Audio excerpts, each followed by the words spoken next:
Hello and welcome to today's video. Now I thought I'd mix it up a little bit and just tell you some things that you probably didn't know about me. And if you did, then let me know in the comment section down below. And make sure you stick around for all 10 facts because there's going to be some footage that generally no one has seen of me. And yeah, it's pretty cringy, but I hope you enjoy getting to know me a little bit better. So let's not waste time and get started on this video. So number one is my first ever gig was to see Thin Lizzy. And I was probably about 12, 13 years old, and I went with my parents to London Indigo.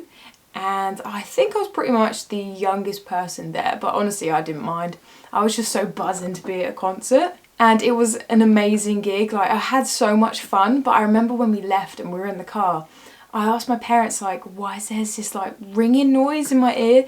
They were mortified, bless them, because they thought that they obviously damaged my ears. Because where we stood to watch them, we were pretty much right next to a massive speaker, and we just didn't consider how loud it was going to be or how my sensitive ears were going to handle it. But I was all good after a day. But yeah, it was such a great gig. Well, I got a necklace from it and I pretty much didn't take it off for many years, and I think I actually still have it somewhere up there as well. But yeah, that was my first ever gig. Number two. Now, I first started out in theatre when I was about 14, 15. I went up for the role for Beauty in Beauty and the Beast in my high school. And unfortunately, I didn't get it because I was quite shockingly bad. But bless the teacher, she made a part for me. And I basically played a book. Yeah, I have some footage, I'll play it now. Cloudburst, swamps books, books with pictures, books with words, more words you'll ever be able to read in a lifetime. Books on every subject, by every author, so pen to paper. But yeah, I had such a good time. Like, I still remember the buzz that I had when I got off the stage. And I was like, yes, this is what I want to do. But I remember actually struggling to get on the stage because it was on like a little extra podium on the side. And because I was literally in like a cardboard box, I could barely get up the stairs, and obviously in the dark as well. So some of the crew guys had to help me up and off the stage. So yeah, that was pretty funny. But yeah, absolutely loved it. Number three is I'm a true lefty, so I write my left hand obviously, and I play every single sports left-handed. Like, I've had to learn over the years to do some things right-handed, like particularly some sports and combat stuff for screen, but yeah, I suck at anything right-handed. If I can, I will be left-handed. Number four is I play the guitar. Excellent! So, as I said, I play it lefty, but when I first started, there wasn't any left-handed guitars at my school, so I had to learn it right-handed.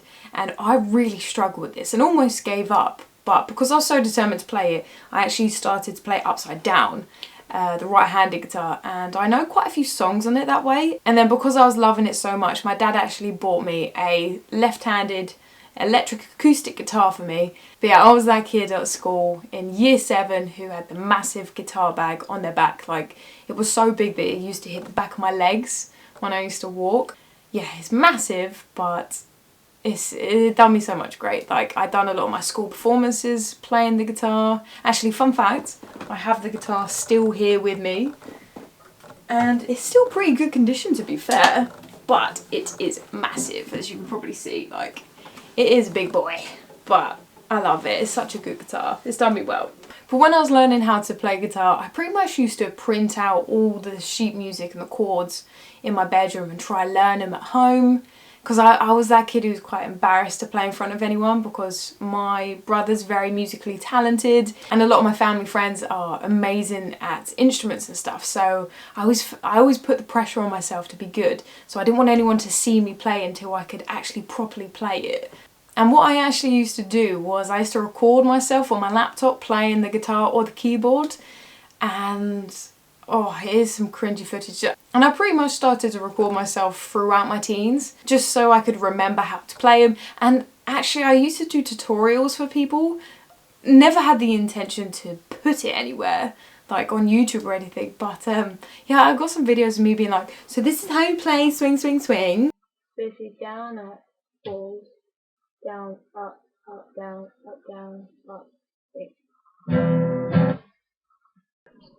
not sound right because I've lost my first one. So it won't sound as right. First of all, it goes C. Like it's really bad, but it's funny though, and you can see me grow up through the years in these videos through my teens, so that's lovely. But yeah, what you're seeing is all raw, unseen footage of me playing the guitar and teaching my camera how to play guitar, and I've got many more of them if you ever want to see them, but yeah, I think they're quite funny, they're quite adorable. But let me know if you were one of those people as well who used to wait until everyone was out the house or asleep to do a certain thing. If you did, please let me know so I'm not the only one who done that. Number 5, my dream car when I was younger was to get a monster truck. Like, genuinely I thought I could get a monster truck as my first car. Obviously that didn't happen, but I loved them so much that my dad took us to a monster truck show and I was so blown away. There was even a monster truck that was themed Iron Man. Like, I was absolutely in love with. I still got the t-shirt to this day of the monster truck show. It was incredible. But when I realised I couldn't get a monster truck, unfortunately, I wanted a yellow Mini. Like, honestly, the main reason, and my friend can swear by this, I've always said that I would get a yellow Mini so you can do like the punches. It sounds really bad, but you know when you see a yellow car you go, hit yellow car? That's what I wanted a yellow Mini for. But yeah, I still got a yellow Mini and I will always want a yellow Mini. And after I had a yellow Mini, I wanted my next car to be a baby blue camper van. I don't think that's going to happen anytime soon because as I've grown up I've realised how expensive they are to run, which sucks because I love the old school kind of camper vans, and I don't think I'm going to get one of them anytime soon.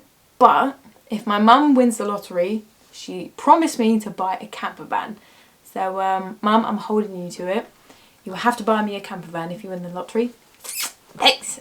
But you never know, maybe one day. If not, I might just have to rent it out for holidays and stuff and just pretend it's mine. Yeah, probably that.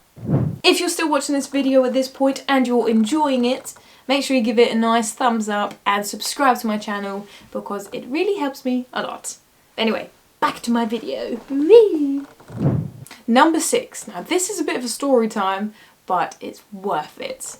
Now this is one moment in my life so far that has just blown me away and moved me so much, is my holiday to Canada. A specific moment, but I'm going to take you along the journey of this holiday and just how incredible it was. So in 2019 I got the amazing opportunity to go to Canada with my family, and it is honestly one of my favourite holidays that we've been on. Don't get me wrong, I loved going to Harry Potter World when I was like 16, but this was just like another level, and I will honestly never forget it. I'm just so grateful. So what we wanted to do was like a tour around Canada. So we first started off in Calgary and we ended up in Canmore. We drove to Jasper, which we stayed in like an RV, which was awesome. We ended up exploring around like the national park and visiting such places like the Columbia ice fields, which was really actually educational, and there was a bit of heights in it and stuff, which was cool, and it was super windy. And when we were in Calgary, we got to ride horses, and it was like this ride and surf kind of deal. So we were riding horses in the mountains, and that's one of my favourite moments as well. And then we ended up going whitewater rafting, which was a lot of fun. And then we moved on to Banff, and then we ended up back in Calgary before flying to Vancouver for the second half of our holiday. And then once we were in Vancouver, we finished off with just exploring the city, visiting the local park, seeing bears, and then we got the amazing opportunity to go see orcas. And this is what my number 6 is about. Oh yeah, represent orcas. I do firstly want to say that it was so important for us to find a company that was actually legit and cared about the safety of the wildlife and respected it as well. And once we found one that did just that, so our guide, she was actually a marine biologist, and she pretty much knew everything about these orcas specifically and had been following them for a long time, and truly, you can genuinely see that she truly cared about them and respected it. And it was such an educational experience as well as a very moving one. So if you do want to go to one of these types of companies, just make sure you do double check that they follow the laws and the rules of the marine wildlife, because there are specific rules that you have to follow wherever you are. So for example, in Vancouver, if you were specifically seeing orcas, you had to be at least 400 meters away from them the moment you spot them. Of course, they can pop up from nowhere, but if they do, yeah, they pretty much have to stop the boat and you wait until they leave, essentially. That sometimes can be a while. Like the tour guide was saying that they had a blue whale that just wouldn't leave the boat, so they were stuck there for quite a few hours, which obviously wasn't the worst thing. Just make sure wherever you're looking to find out a bit more about the laws and which type of waters you're on and which rules that you do have to follow, whether you're in a boat, if you're kayaking, whatever type of vehicle you're in. Just, it's always good to double check, because you want to follow the rules and respect the wildlife and make sure to keep it intact. So when we turned up to this company, I didn't actually know that we were going to see orcas. So my mum kept saying about how she wanted to see whales and things like that. So me just not thinking into it, or it just completely going over my head. Nothing goes over my head. My reflexes are too fast. I just thought we were going on a speedboat and we'll probably see some whales, not thinking of orcas. Like, it's funny because when I think back at it now, all of their signs and stuff had orcas on it, and I didn't click. It's me being me. I didn't put two and two together. But yeah, I was just so happy to get on a speedboat. I was like, yes, I was the first one to put my hand up to be like, yes, we're going sitting at the front. Because if we didn't see any wildlife, at least we got an amazing ride on the speedboat. So once it finally clicked, and it did take a little bit too long, I will have to admit, I was so buzzing if we could possibly see an orca. And I was the first one to see the fin, even though it was quite far away, and my eyesight can be quite shocking, but I spotted it and it was just incredible. So once we saw the fin, we kept an eye out for the rest of the pod, because if you didn't know, they actually stayed together for pretty much all of their life in their family, which is actually really cute. So the first pod we saw were the T103 family, and we saw them swimming, we saw them spine hopping, we saw them tail slapping. It was honestly incredible. And we stayed with them for the hour until we had to leave, and it was just so, honestly, so magical. So once we left the area to go to the next spot to hopefully see some more orcas, I don't know, it's just something happened to me. I just was reflecting on what I was actually seeing. Like, I've adored orcas since I was younger, and I don't know, I just got so emotional seeing him. Like, look at me now, I'm getting bloody emotional talking about it. That's how much it really like got to me.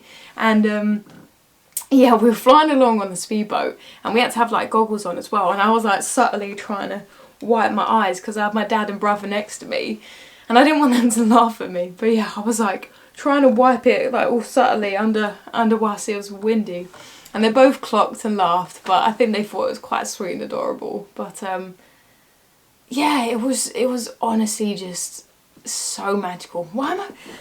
Oh mate, I'm even getting emotional now. I swear, once you've opened those gates to emotions, or what is it, floodgates open? I don't know, once you open those doors, you'll always cry. But yeah, it was such an amazing moment for me, and I don't know, it's just something that's just stuck out to me so much from the holiday, and I just loved it. So when we were heading back to shore, we got to see another pod, and that was the T101s, and there were so many of them, and they were just being so playful, and they were just all just playing around, and I don't know, like the sun was setting, it was just so incredible. Like, the woman was saying how lucky we were to see this other pod, because she's only seen them like once in the season. So the fact that we got to see two different types of pods that were healthy and in their own environment and thriving was just so great. Yeah, it was really cool. Ooh, but yeah, as you can tell, it was an amazing moment and something that I'll cherish forever. And I'm just so grateful that my parents were able to take us on this holiday and have these amazing memories that I'm going to cherish forever. Give me a second. And over the years, learning more about the history and the importance of them being in the wild, and truly realising how much I didn't know and how uneducated I was about certain companies, and how important it is for all of us to protect all of the marine wildlife's natural habitats and how they should be free. And I think because I saw those two pods, the two families just thriving and knowing that they were healthy, and I would assume happy, I think it was just so moving, and it just overwhelmed me so much that, you know, how important it is to, you know, to support these animals and to try and make sure we keep them safe and just do the right thing. And yeah, I think that's just what made it so much more emotional for me, and obviously it still does to this day. I'm babbling, but yeah, but that point was just how much that one moment means to me and how much it's affected me and my life. Being dramatic, but you get what I mean. But if you are planning on visiting Canada and any of the spots that we mentioned, I will link everywhere that we went in the description box down below, so you can see for yourself where we went, and hopefully you have some of the best experiences like I did, and just exploring the amazing place of Canada. Number 7, I have never broken a bone, like ever. Now this is actually quite surprising for me that I've never broken a bone, touch wood, because I'm pretty clumsy. I've always been that kid who would fall over a lot and just have bruises all over their legs. But yeah, I've got lots of scars and things like that from me just being me. But yeah, I don't think I've ever broken a bone. Apparently they do say that you've broken like one of your little toes or one of your, what are they called, pinkies? No, that's your pinky. Your toes. Apparently you've, oh god, I can't get out now. Apparently, unknowingly, you've broken some of your toes, but you won't ever know. So maybe I've broken a toe. But as far as I know, I haven't broken anything, and I really hope that I never will break anything. Number 8, I love extreme sports. Now I got hooked on this when I was at a pretty young age, all thanks to my dad. Thank you. Yeah, one of the biggest things that I'd done when I was younger was like jumping off into the water, like cliff jumping at like 50 foot, and I was pretty small back then. I think, yeah, my mum had a bit of a panic when she was in the water because I apparently didn't step off too far, but all good, all okay. And yeah, ever since that I'm just obsessed with heights and adventure and things like that. Like, now I'm not gonna lie, of course I get those butterflies and those nerves before I do any of these sort of things, but it's just about turning those nerves into excitement and just buzzing off the moment, because, you know, most of the time you can guarantee that you're going to be safe, and if not, make sure you are, because once you've kind of put those things out your mind, you just have to go for it. So if you are nervous on these types of things, just give it a try once, whatever it is, whether it's something to do with heights, if it's to do with speed, wherever it is, try it, because you might actually really enjoy it. You'll get that little adrenaline rush after. Number 9. So my first ever job was being a cleaner. Now I was a cleaner for my local scout hut that I was a part of. And yeah, it was a pretty good job, to be fair. It was just a couple of hours of cleaning the whole hut, but I don't know, it's a bit of a creepy hut, especially when you're on your own, and I would freak myself out all the time. And it doesn't help that there were stories, like ghost stories about, you know, the storage room and things like that. So I tried to make sure I'd done the job as quickly as I could so I didn't get scared. And that leads me on to number 10. Now, I am a massive wuss. Yes, I said it. Ugh, don't scare me. I don't like anything scary, which sounds really bad to say as an actor, I know, but I hate being scared. Like, if it's something to do with jump scares, nah, not it. But yeah, I just don't enjoy scary movies. I can only get through the first 15 minutes of a scary movie. And that's pretty much just because nothing ever happens in the first 15 minutes. I have to make sure you turn it off. And if you're someone like my best friend Katie, who will put it on without me knowing, yes, I'm only ever going to watch for 15 minutes and then it has to go off, because even if I watch it during the day, I'm still going to have nightmares and be thinking about it all day. So, no thank you. That's why I always said if I'm ever in like a scary movie, it's going to be a great performance, because you know that I'm genuinely going to be pooping myself. Yeah. Well, a perfect example is what you're going to see right now, or are seeing, because, yeah, I can't deal with jump scares. Ooh. Oh, dear. No! In there. Probably behind you. Probably in front of you. That's it. Run, run, run, run, run! Run out the door, run, run! Get out. Mate, my heart can't take this. Oh, shit. Hit How? the car. Run in the house. Shit. Oh, okay. Go in there, keep going left. Left. No! That's it, run into the Don't stop, run into the crowd. Why did you stop? No, run away! Get in the house, get in the house! Close the door! Oh, where is he? I don't like it.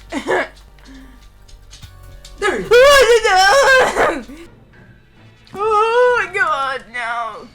Go, go, go! Go! You're getting scared. Oh, he's still. I was hoping to trick him. So that's the end of the video.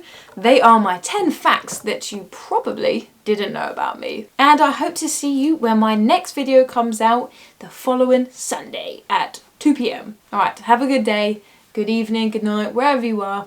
And I hope you're well. The awkward endings.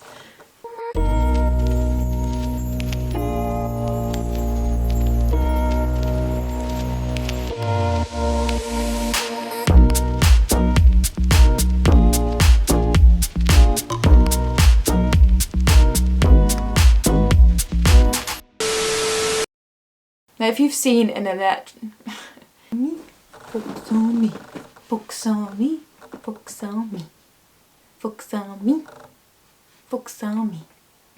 Okay, you are.